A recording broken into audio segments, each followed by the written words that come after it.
Good morning. Let's build some AI agent diagrams. First, I want to thank you for being here because that shows that you're putting in the work.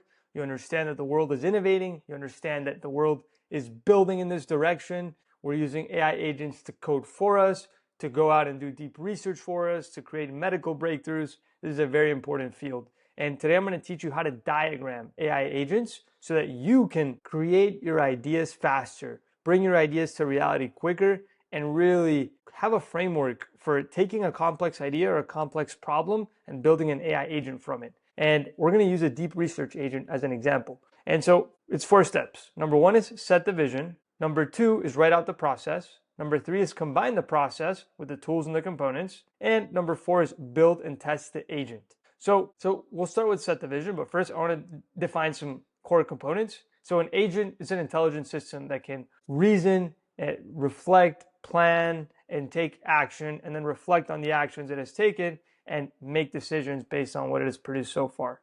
And it uses 2 main components. So it has an LLM, which it uses as its brain to make the decisions, and it also has tools. And a tool is anything that can be wrapped in a Python function. A tool is any API call. A tool is any action that the agent can take using digital components, and perhaps in some very near future, physical components. And here we're drawing components from systems thinking. And we're going to talk about, and watch my last video if you haven't, to understand the fundamentals of systems thinking. But we're going to use components, and components are the individual forms, the individual entities that are a part of the overall shape of the system. And function is a process that transpires as the system goes from beginning to end. So number 1, let's set the vision. Imagine exactly what you want the agent to be. Maybe that's an AI scientist agent. Okay, so you're going to create an agent that produces great medicines. In here, I would change it to great medicine for cellular function, right? But of course, we're going to create great insights for our user. So set the vision, and you're going to be able to reverse engineer the agent based on the vision you set. Next step is to imagine the process. It's very simple. It's a sequence of actions. It's a sequence of functions, right? So the key here is to write out the process, and the agent, the user's going to ask a question, and the agent's going to take in the user's question. It's going to clarify the question. It's going to break down the question into sub-questions. It's going to answer questions in parallel for speed. It's going to compile the answers into one scratchpad, into one place, into one aggregation document. It's going to create a composed, cohesive answer. After it answered all the sub-questions, it's going to judge the answer. If it's a yes, boom, insightful answer, we're done. We've delivered the user experience we set out to create. And if not, it's going to go back. It's going to break down the question into more sub-questions, do some clarification, or maybe just use one agent to go out and ask one more question and integrate it again, then recompile the answers. And keep in mind, this process is a decision flow. It's guided by sequence, and it's guided by a point where the judge LLM decides yes or no. Okay, step 3 is to combine the process with the tools and the components. Okay, this is where it gets a little bit harder, right? Because we need to write out all the components that we're going to need here, and that's critical. So let's start with writing out the components. We're going to need a web interface. We're going to need the different tools. Remember, an agent has a brain, its LLM, and then its tools that it uses to do things. And a tool essentially is going to wrap a Python function. It's going to wrap an action. And in this case, a clarification tool is an action that is occurring, and the action is to clarify something. And so that's just going to be an LLM reading in the user input and then asking the user, hey, did you mean this? Did you mean that? Or do you want me to ask X, Y, and Z? It depends on how we set up the prompt, right? And then we're going to have more tools. We're going to have a question division tool that takes a question, divides it into sub-questions to enable parallel processing.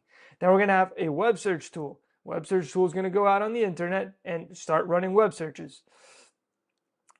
And after that, and it's going to be connected to Web Search API. And then after that, we're going to have an information aggregation document that's collecting all the information. After we find information on the web, we put it here, we throw it here. And we're also going to have an answer composer tool. This answer composer is going to take the information in the aggregation document and produce a cohesive answer. It's going to combine the overall information to something that's legible and logically composed. And then we have our judge tool. It's going to say, okay, here is the answer. Is this answer good enough? And if it's not good enough, we restart the process, right? And again, we're using our web interface to display the answer, but those are our fundamental forms in our web interface. So the user is going to go and ask a question. It's going to take in the user's question. It's going to use a clarification tool. And the clarification tool is often going to use an LLM as part of its form. But hey, we're not breaking down every single form here. We're just saying at a high level so we can imagine our agent. And then we're going to clarify the question. Then we're going to break down the question into sub-questions. That's going to use the question division tool, answer the questions in parallel for speed. Going to use the web search tool. Going to compile the answers into one scratchpad. That's using the information aggregation document. We're creating a composed cohesive answer using the answer composer tool. Then we're judging the answer using the judge tool.